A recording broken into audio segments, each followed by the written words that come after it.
देश की record time में 21 महीने में आगरा से लखनऊ एक्सप्रेसवे जो 323 किलोमीटर का था, access control 6 lane expandable to 8 lane हम लोगों ने बना करके तैयार कर दिया। और देश में पहली बार जब नेताजी के जन्मदिन के दिन मैंने उसका उद्घाटन किया तो एयरफोर्स के जो टेक्निकल सपोर्ट मुझे मिल रहा था उसका सपोर्ट लेकर के उस समय उस एक्सप्रेसवे पर सुकोई मिराज का टचडाउन किया। वो शायद देश का पहले हाईवे था जिसमें सुकोई और मिराज उतर गया। हालांकि हमारी सरकार चली गई, हम लोग सरकार नहीं बना पाए।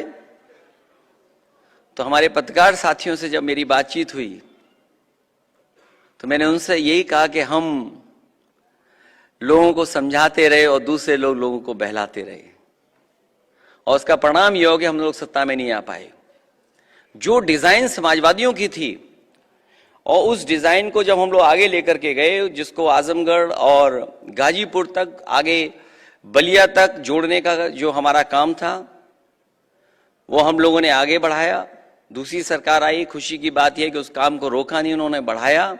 और उसका परिणाम यह हुआ कि समाजवादी पार्टी की जो योजना थी, जिस एक्सप्रेसवे को उन्होंने डिजाइन किया था, सड़क पर जो आपको उतरने की फैसिलिटी दी थी, उसी का परिणाम यह हुआ कि देश के प्रधानमंत्री सबसे भारी वाहन से जो हरकुलस है एयरफोर्स का, उस पर उतरा था और इकलौता हाईवे था।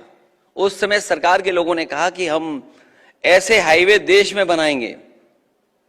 मुझे नहीं पता, आप बेहतर समझते होंगे कि आगरा लखनऊ एक्सप्रेसवे और पूर्वांचल एक्सप्रेसवे के बाद कोई अगर एक्सप्रेसवे बनाओ तो एक आध तो बना हो, वरना इस फैसिलिटी के साथ कि इमरजेंसी में कभी फौज को हमारी जरूरत पड़े तो ऐसा हाईवे किसी ने डिजाइन नहीं किया। ये तो किया ही किया, लेकिन जो एजुकेशन में हम बदलाव कर सकते थे उस समय हम लोगों ने करने का काम किया। SCL जो नोएडा छोड़ करके नहीं जाना चाहता था, उनकी एक कंपनी कोई ट्रेनिंग इंस्टीट्यूट नहीं बनाना चाहते थे दूसरे आगे, उनके तमाम अपने इश्यूज थे। जब मैं सरकार में आया सबसे पहले उनको बुलाया, मैंने कहा कि मैं चाहता हूं कि आप लोग लखनऊ तक आएं, क्योंकि यहाँ के बच्चे भी जो न केवल यहाँ उनको तकलीफ होती है पढ़ने की, बल्कि यहाँ से जब वो बाहर जाते हैं तो अपने परिवार के लोगों के बीच नहीं रह पाते हैं। कोई बेंगलोर जा रहा है, कोई हैदराबाद जा रहा है, कोई चेन्नई जा रहा है। यहाँ पर वो जॉब्स नहीं है जो जॉब्स लखनऊ में मिल सकते थे उन्हें।